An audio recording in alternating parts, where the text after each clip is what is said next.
आज काय विशेष या बातमीपत्रामध्ये आपण सुरुवातीला पाहूया। आज लक्ष वेधून घेणाऱ्या 3 महत्त्वाच्या बातम्या। पहिली लक्ष वेधून घेणारी बातमी ती पालिका निवडणुकांच्या सुप्रीम कोर्टातल्या सुनावणी संदर्भातली। स्थानिक स्वराज्य संस्था निवडणुकांबाबत आज सुप्रीम कोर्टामध्ये महत्त्वाची सुनावणी होणार आहे। न्यायमूर्ती सूर्यकांत आणि कोटेश्वर सिंग यांच्या खंडपीठासमोर ही सुनावणी आहे। त्यामुळे 2 वर्षांपासून रखडलेल्या निवडणुकांना आता तरी मुहूर्त लागतो आहे का, हा मुहूर्त कधीचा लागणार हे पाहणं महत्त्वाचं ठरणार आहे।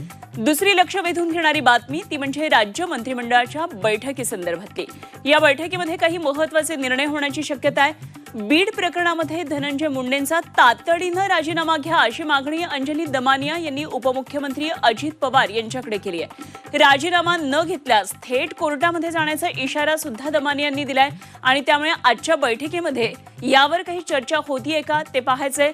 दुसरीकडे सुरेश धस आज मुख्यमंत्र्यांची भेट घेणार आहेत। संतोष देशमुख हत्या प्रकरणात उज्ज्वल निकम यांची नेमणूक करण्याची मागणी ते करणार आहेत। तर या संदर्भात काय होते हे आपण पाहणार आहोत। तिसरी लक्ष वेधून घेणारी बातमी ती ठरतीये गिया बारे संदर्भातली।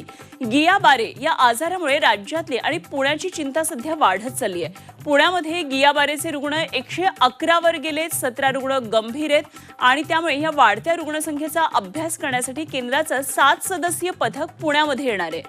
पुण्यापाठोपाठ नागपूरमध्ये सुद्धा हे रुग्ण आढळलेत। नागपूरमध्ये 3 रुग्ण आढळलेत।